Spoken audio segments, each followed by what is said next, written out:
যত বড় মুখ নয় তত বড় কথা। এই কথাটা সামান্থা রামস্ডেলের পক্ষে খাটে না, কারণ তিনি বিশ্বের সবচেয়ে বড় মুখওয়ালা নারী এবং তার এটার বিশ্ব রেকর্ডও আছে। এই মুখ দিয়ে তিনি অনেক বিশাল বড় বড় খাবার খেয়ে দেখান। তার টিকটকে 4 মিলিয়ন ফলোয়ার আছে। এই জাপানিজ ইউটিউবারের ভিডিও আপনি অবশ্যই দেখে থাকবেন। তার নাম জুনিয়া গৌ। তিনি জাপানের সবচেয়ে জনপ্রিয় এবং সাবস্ক্রাইব করার ইউটিউবার। তার বর্তমান সাবস্ক্রাইবার 38 মিলিয়নেরও বেশি। জুনিয়ার ভিডিও ভালো লাগলে লাইক বাটনে চাপ দিয়ে যান। এই ভিডিওটি দেখুন, দেখছেন কি অবস্থা? মনে হচ্ছে যেন আকাশ জুড়ে সুনামি ধেয়ে আসছে।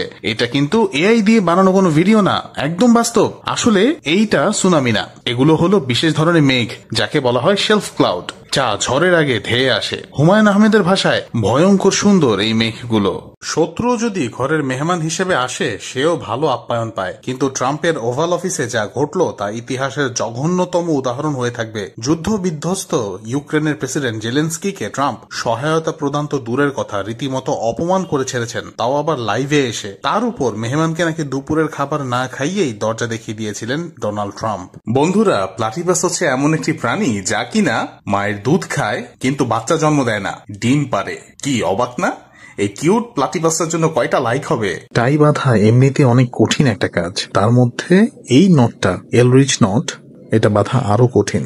আপনাকে চ্যালেঞ্জ করছি এটা বাঁধার জন্য। এটা বেঁধে কমেন্টে আমাদেরকে জানান। নিকোলা টেসলা একটি যন্ত্র বানিয়েছিলেন যা মধ্যাকর্ষণ শক্তি বা গ্র্যাভিটিকে অতিক্রম করতে পারত।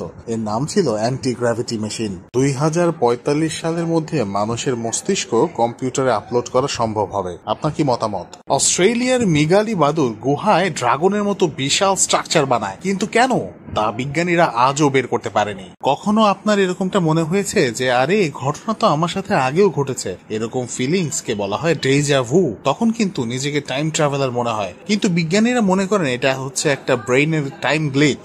সমুদ্রের মিমিক অক্টোপাস শুধু রঙই বদলায় না, বরং সামুদ্রিক সাপ, সিংহ মাছ, এমনকি মানব হস্তের মতো আকারও নিতে পারে। গুগল হেডকোয়ার্টারের যে অফিস প্রাঙ্গণ, সেখানে যে ঘাস জন্মায় সেগুলো কাটার জন্য কোনো গ্রাস কাটার আনা হয় না, আনা হয় ছাগল। ছাগলকে ওই ঘাস খাইয়ে এই প্রাঙ্গণ পরিষ্কার রাখা হয়।